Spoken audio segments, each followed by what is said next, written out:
You are listening to Social Europe podcast. We discuss cutting-edge thinking on politics, economy, and employment and labour with some of the most thought-provoking people around, including Nobel Prize winners and other internationally acclaimed experts. So welcome and enjoy the conversation. This episode of Social Europe podcast is brought to you by the Said Business School, University of Oxford. The Oxford Executive MBA enables current and future business leaders to make a difference in their chosen field. The part-time program is designed to fit alongside your work commitments and offers you a global network. Visit the Said Business School, University of Oxford website for further details.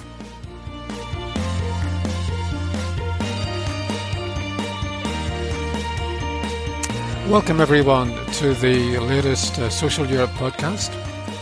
My name is Robin Wilson, Acting Editor-in-Chief of Social Europe.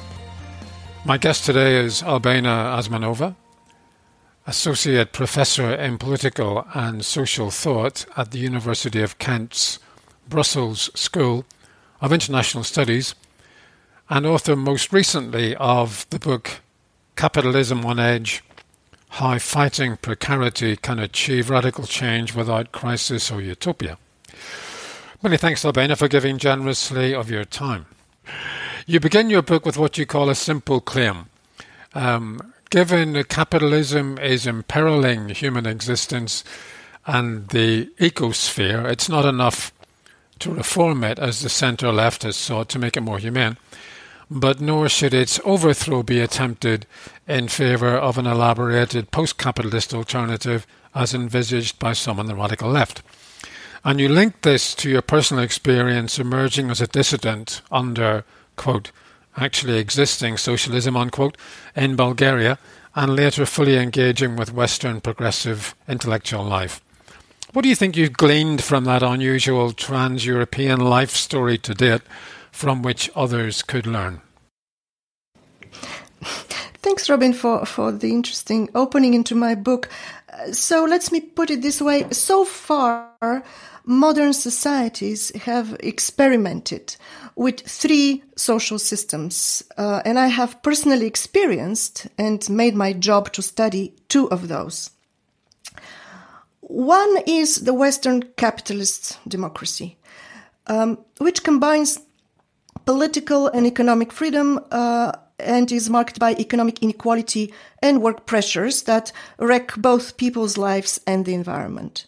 As a result, these societies are fragile as they achieve their celebrated prosperity at high cost for human beings and nature. The alternative social system that has been attempted, I prefer to call it the Soviet-type regimes, combined political unfreedom, there were dictatorships, with economic equality and suppression of private economic initiative. These societies were trapped in economic dynamics that had also a terrible effect on human beings and the ecosphere. These were egalitarian societies, but not solidaristic societies, as people lived in conditions of political and economic insecurity that undermined trust. So what I have learned firsthand and what I have studied is that socialism and capitalism form a false dichotomy. Beyond the apparent differences, there is much in common between the two systems that we should and we can reject. They present two versions of the same social logic which Václav Havel called samohab, self-waste, a waste of human life and nature.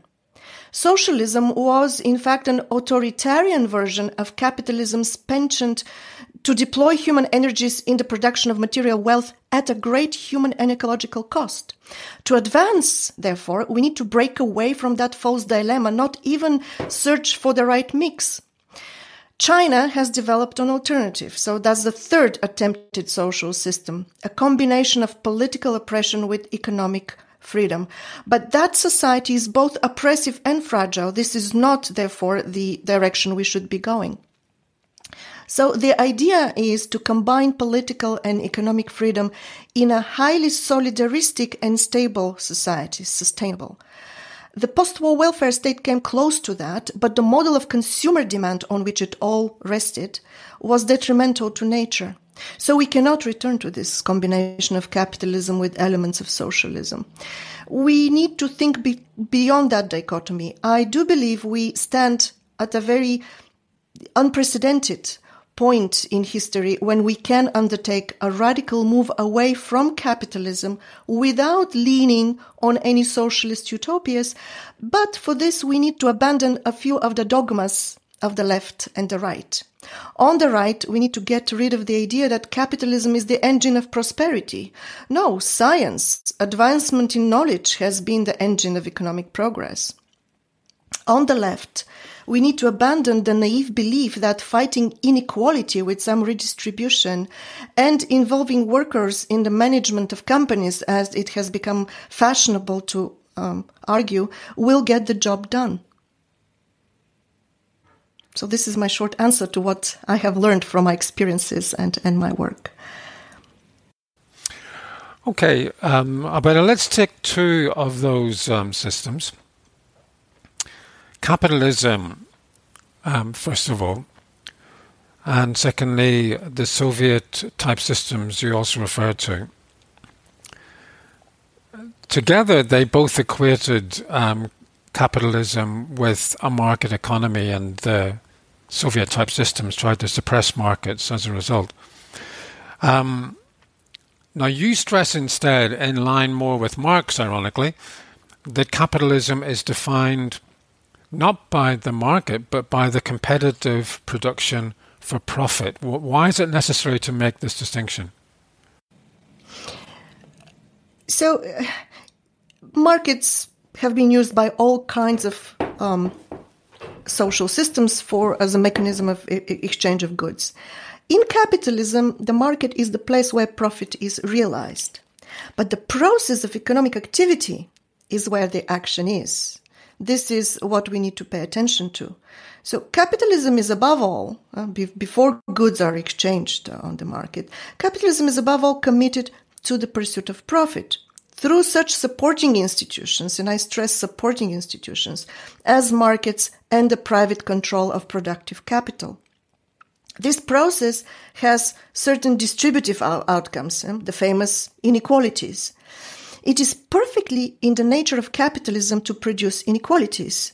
Now, people like Thomas Piketty observe that the rate of return on investment or profit accumulation exceeds economic growth rate, and Piketty calls that the central contradiction of capitalism. But he forgets to observe that economic growth in capitalist societies is achieved via investment of private capital. This is in the very logic of pursuit of profit. So the risk of investment is in fact a factor of production. If risk is not rewarded with economic gains, that investment will not happen, or not in this way, not based on private initiative and private investment. And growth would not materialize. So we should approach wealth distribution, first of all, as a process of wealth generation. So the inevitable side effect of a capitalist process of wealth creation is inequality. You cannot tinker with the side effect without a risk of damaging the process of wealth creation. But that means that we have only two consistent and intellectually honest positions. Either accept inequalities or reject the process. Find an alternative process of wealth creation that is not based on the pursuit of profit through private investment, right? But the picture gets even more muddled, more complicated nowadays, because there is something else. In conditions of globalized capitalism, even state-owned companies or companies owned by the workers they employ behave like capitalist actors in the pursuit of profit in the global economy. So, giving more say of workers would not fix the problem. That would be, in a sense, your third model, the Chinese one, where you've got effectively a kind of state capitalism where enterprises behave in exactly the way you describe. You touched there on the issue of risk, Albena, and one of the things you say in the book is that, well, people often glibly refer to the current phase of capitalism as neoliberal. You want to be more specific and say we're living in what you call precarity capitalism, which is characterized by pervasive risk. Do you want to elaborate some more on that? What do you mean by precarity capitalism? Neoliberalism has become such a broad label that it is not useful anymore.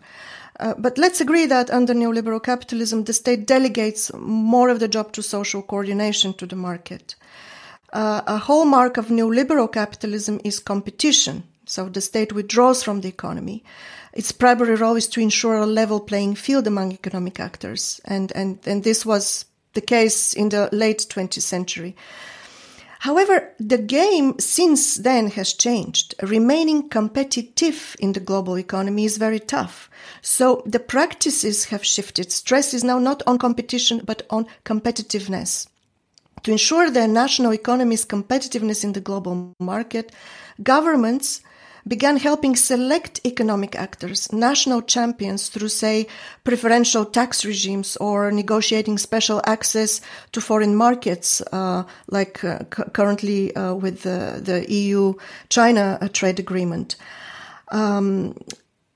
So we are in a novel situation when states actively help specific economic actors by enhancing their advantage in the global economy for the sake of ensuring national competitiveness. In this situation, the privileged position of select corporations, which are sheltered from competition, intensifies the competitive pressures on all the rest. So the risk is dumped on society while privileged few are reaping the benefits of the global integrated economy. So people now compete for fewer and fewer jobs. Employment insecurity rises for all. Funds for public services and public goods are slashed, all for the sake of remaining competitive in the global economy. The trouble is not only for the underclass of workers on insecure and poorly paid jobs, what the sociologist Guy Standing has called the precariat. The insecurity has become, in our times, massive. It afflicts highly educated professionals, for instance, in the legal profession, in information technology, in the medical service, basically everyone. Insecurity is forcing the labor market insiders to work more than they would normally like to, as studies that I quote in my book show. But under the competitive pressures of global integrated capitalism, they remain in the rat race out of insecurity. On the other hand, this precludes access to the labor market for others. So I have labeled this new state of capitalism precarity capitalism. The rules of the game are different from what has come to be known as neoliberal capitalism. Now, this massive precarity cannot really be offset by reducing inequality. We can have societies that are equal but precarious and unequal societies that are stable because essential goods and services of good quality are secured for all. So my point is that inequality and insecurity are different issues and should be tackled as distinct problems, and that troubles social, injustices associated with precarity should gain much more attention than they currently do. In fact, ironically, in debates on fighting inequality and through redistribution from the wealthy to the poor, the focus is, the logic is neoliberal because we're focusing on personal wealth, on personal circumstances, and we're trying to equalize those personal circumstances. While socialism is about the commons, it's about the society as a whole. So such proposals actually have nothing to do with socialism. This is, in fact, inadvertently, of course, deepening neoliberal capitalism by deploying the very same logic of focusing on individual circumstances and thinking in terms of equality among people rather than strengthening society as a whole. You mentioned earlier there, Albena, the way that competition had been fetishized, if you like, as an ideology of competitiveness, and that this is a defining feature of this phase of precarity capitalism, as you call it, where everyone must individually be competitive and the state no longer guarantees anything. And you say that under the Barroso Commission in the European Union, this idea of competitiveness was elevated with the goal of becoming the most competitive region in the world, as it was discussed in the Lisbon Strategy. Since then, there have been changes, and of course, in 2017, the Commission elaborated the European Pillar of Social Rights. And I wondered whether you felt that was a significant factor in redressing this trend, and whether beyond that, with the conference on the future of Europe coming up, you think there is even more potential there to address these trends that you're concerned about in the nature of current capitalist development. Okay, very well. Let's see what we're trying to solve with the social pillar and the conference on the future of Europe. Because my short answer is yes, but we need to be careful.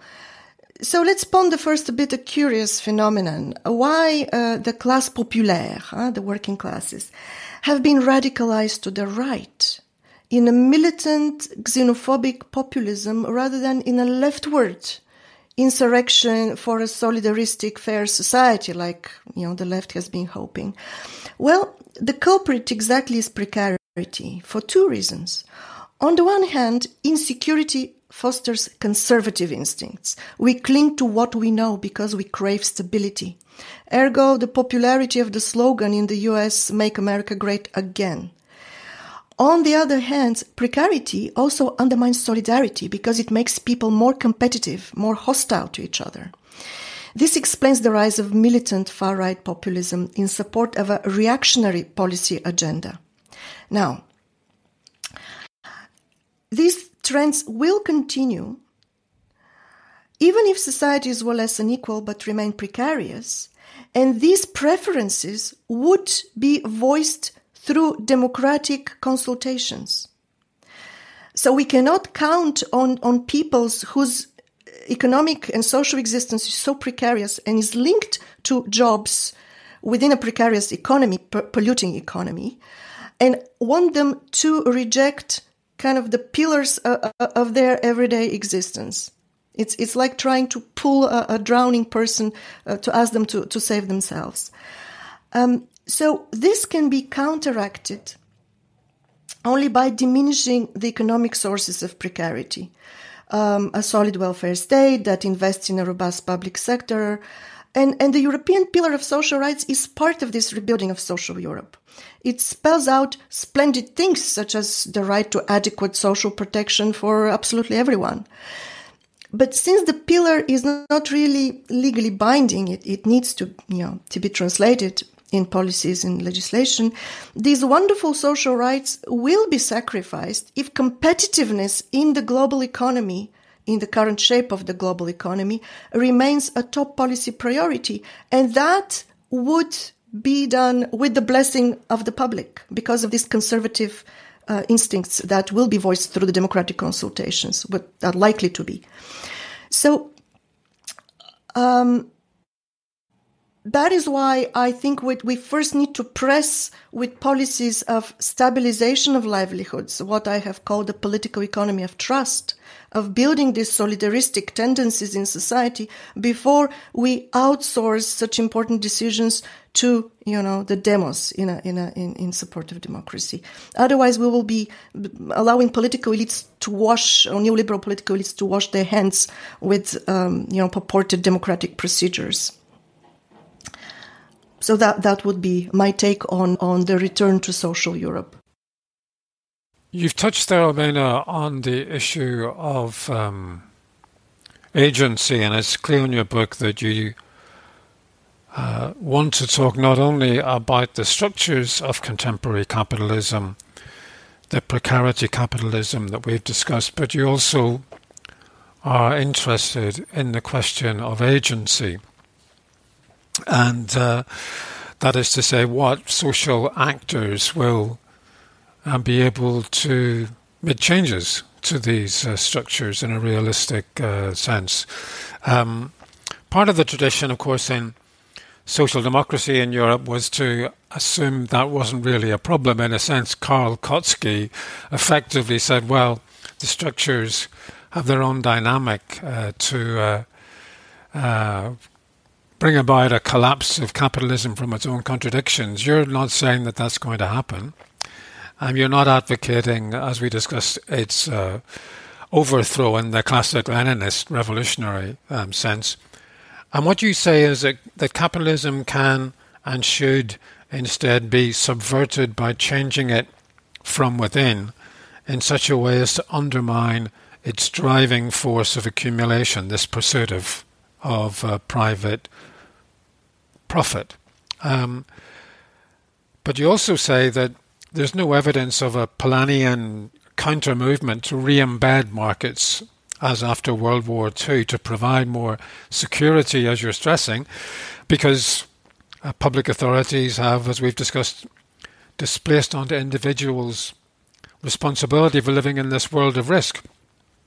And also to some degree across Europe since 1989, there's a generation that is wary of utopian schemes, and you know well about those yourself. So that leaves the question then, where on earth is this agency going to come from to bring about the kind of changes that you want? Yes, so indeed, I say that the capitalism is not in a terminal crisis. We cannot be counting on that. And as I said, there is no Polanyian moment because precarity radicalizes people to the right, to the far right. On top of that, we have a left that is kind of stuck on facile redistributive claims. So where is the hope? I think there is a lot of hope because, and that hope comes from two directions. It is probably for the first time in modern history that those who are the purported winners in the game of global competition for profit have started to hate the game. Because of the high price this game extols in terms of quality of life. So there is a very broad alliance of forces, of really strange bedfellows that could be mobilized to oppose the competitive pursuit of profit, because this is exactly at the root of their grievances about, poor lifestyle balance, mental health disorders, exhaustion, or incapacity to find work for those who are outside of the labor market. So without giving it any grand labels, capitalism, socialism, these people can be the basis to be mobilized against the very, dynamic of capitalism, the pursuit of profit. Now, the second source of hope is that the pandemic revealed not only, how grave the inequalities have become, and it aggravated inequalities, but it hopefully showed particularly clearly that the general fragility of our societies, that fragility was a result not of inequality, it was a result of poor investment in essential public services because of the dominant logic of profit maximization. So this, on the one side, should heal the left from its sclerosis and its obsession with distribution, and should prompt it to focus on the process of wealth creation instead, and come with creative and radical solutions to how we can, create the necessary material well-being without being dominated by the profit motive. So yes, we have the basis of this overarching preference that is shaping up in society, the multitude against these negative tendencies in contemporary capitalism. And we potentially have a left that could focus on those priorities. So I am hopeful in that sense. The synthesis is almost there. So what you're saying, in a way, if I understand you correctly, Albena, is that If we take by contrast Bismarck, for example, in Bismarck's efforts to establish the early forms of a welfare state, he was quite conscious that there was a need to recruit in support of the status quo some sections of the what Gramsci would call the subaltern social classes. But now you're saying that precarity capitalism is in a way universalizing the experience of inequality and is no longer mindful of the need to have a group of people who feel comfortable and feel in support of the status quo. So what you're saying, if I understand you correctly, is that the progressive parties, the parties of the left, the Greens and so on, may actually have potentially a rather bigger audience than might have been the case in the past. But also you're implying that they might have to craft a message which is as much an ethical message as a message about material interest. Is that correct? Well, yes, they need to profit from the current moment that such a broad alliance of forces can come together. And they can recruit not only the subaltern masses, but the elites, actually, to fight precarity, because even the winners no longer like the game. It is depriving them of the kind of life that they have learned to love. So it is a unique opportunity we have, unique opening. In fact, it is telling that such projects like the Pillar of Social Rights or the European Green Deal have the backing of a broad cross-ideological support, because the big shifts in history have happened when there is a very broad trans-ideological support for an idea. This was the case with the welfare state. This was the case, for the neoliberal capitalism in the late 80s. And now probably this is happening with the idea, could be happening with the idea of fighting precarity and not just inequality as kind of this broad alliance. So it might not be so much the case of Marx's famous slogan, workers of all lands unite. It might be a case of cosmopolitans of all lands unite, or something like that in that context. I'm not sure I will put it in those terms, but working people of all, unite, because working people of all strata are suffering from the contemporary developments, and they do have a common interest. We just need a political force which can articulate an answer, and that force is there. I mean, there are competent people who can do that, as long as I said in the beginning, they shed some of the dogmas of the left and the right.